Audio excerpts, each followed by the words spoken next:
Hey guys, what's going on? ThePrideOfLDN here. You guys know what to do. As always, like, subscribe, all that good stuff. Let's get into today's video.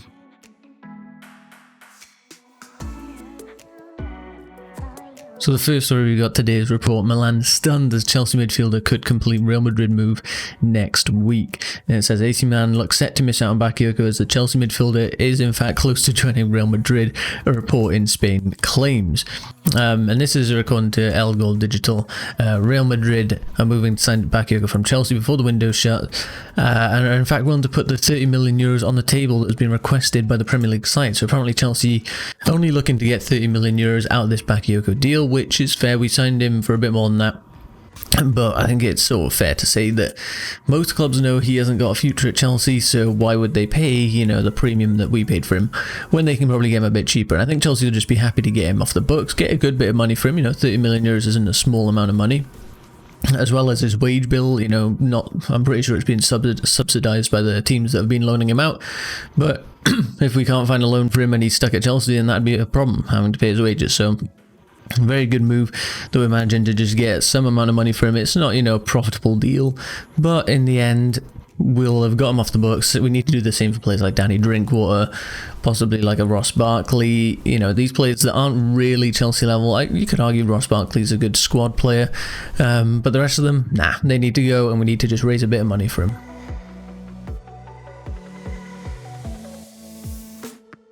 Then we have a report. Edouard Mendy has had his Chelsea medical, which we pretty much knew already, and transfer to be announced today. And that is literally today as this video goes out. So I'm hoping I'm getting this video out before that. But apparently, you know, as I say, Kepa, the blogger, made another error, which gave away the second goal in the Liverpool defeat on Sunday. And Frank Lampard, who often refused to point a finger at any particular player, even called it a clear mistake. And yeah, in his press conference afterwards, he was pretty much saying like, yep, Kevin made a clear mistake. He did one against Brighton the week before.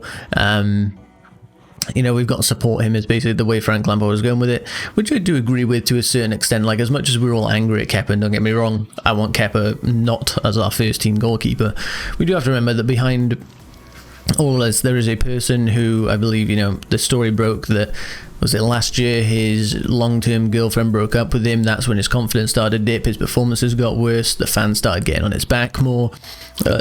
It all just sort of snowballed into a situation where he's obviously putting a lot of pressure on himself. The coaches, the staff are trying to support him, but also putting pressure on him to improve because he has to, as, you know, the most expensive goalkeeper.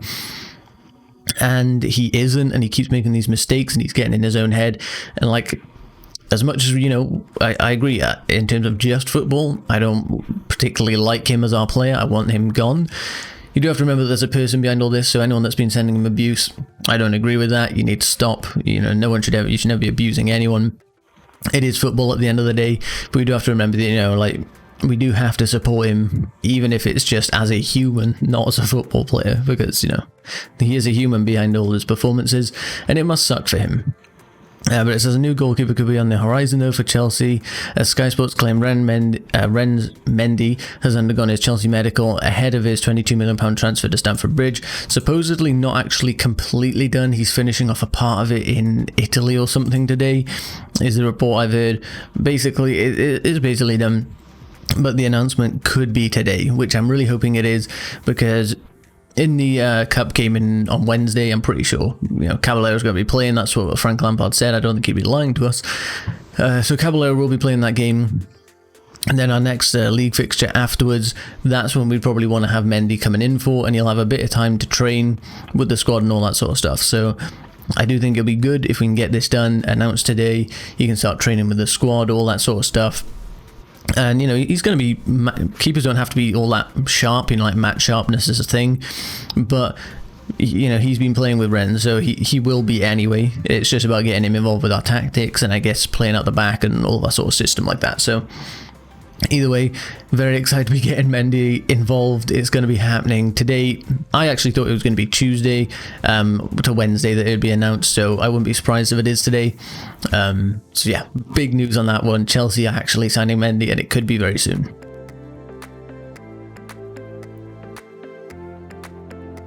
Then we have The Athletic reporting, Chelsea want to sign a holding midfielder before the window shuts. Lampard does not count Kante as one. Declan Rice the main target, Chelsea could offer Barkley. Now, of course, we've seen, we know about the Declan Rice situation. 80 million is what West Ham are supposedly demanding, which is ridiculous if you ask me. I do not think we should be paying anything near that. 40 to 50 million I think I'd be happy with, which is similar to the Ben Chilwell situation, I suppose. Yeah, I'd be happy with that. And I do think we might need a bit of help from Declan Rice to make this happen, or more pressure from the West Ham fans to sort of say, our club needs to improve, because obviously they're quite big relegation candidates this season, and if they do get relegated, then Declan Rice very much will be going for a much cheaper fee than 80 million, if that's the case. Chelsea could offer Barkley, I'd be fine with that.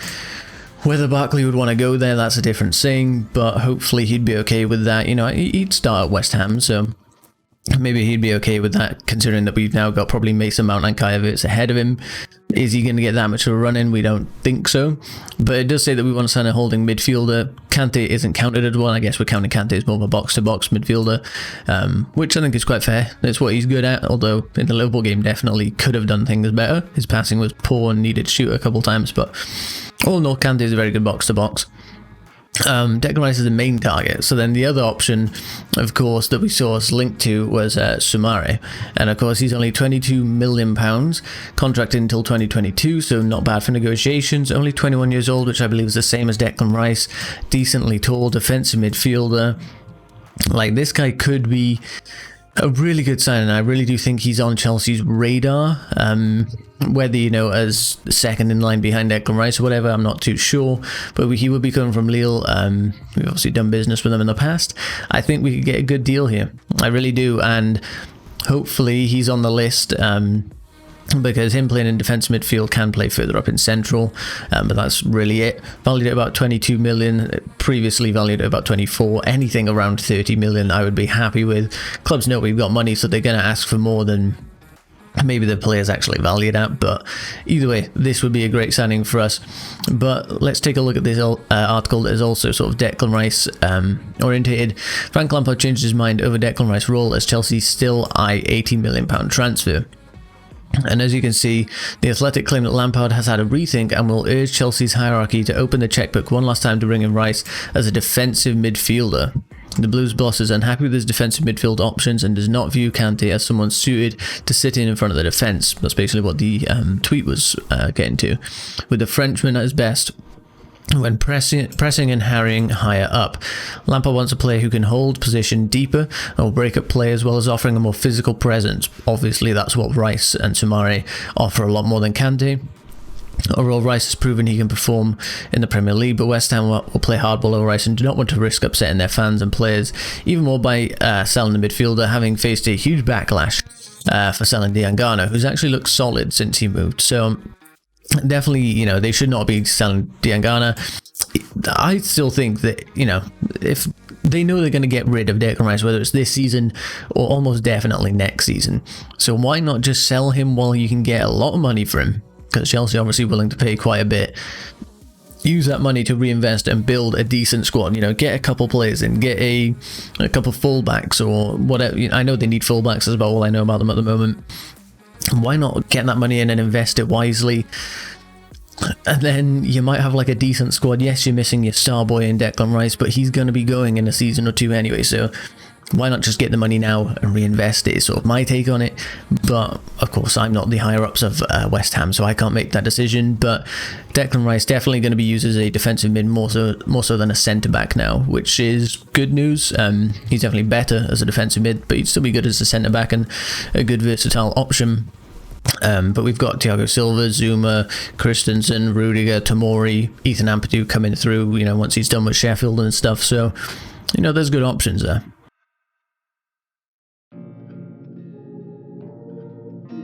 Then the final little story here, being told Hudson-Odoi won't be going anywhere, at least during this window. Simon Phillips, if you don't know him, be sure to give him a follow. He's quite in the know. I hate that phrase when it comes to like football Twitter and all that stuff, but he does have connections within Chelsea, and generally knows quite a bit. He's been right on a few little transfer dealings this summer specifically. And he's being told that Hudson-Odoi isn't going to win anyway. So this Bayern Munich interest that we're seeing, not going to lead to anything. Chelsea aren't letting him go. He says at least during this window, just because some people questioned him on it, being like, oh, but like next year he might be going. That's not what he's saying. He was basically saying that he can't speak for the future because things can change between now and next season, as transfer window in the summer. So, you know, he can't exactly say, yeah, Hudson-Odoi will never leave Chelsea. He's basically saying, for now, there's no interest in selling him. In the future, that might change, you know, because he isn't performing or he wants to leave, whatever it could be. But as of now, Hudson-Odoi is not going anywhere. Bayern Munich better look elsewhere. So that's going to be the end of the video. So if you did enjoy, be sure to leave a like, subscribe, all that good stuff, and I'll catch you in the next one. Goodbye.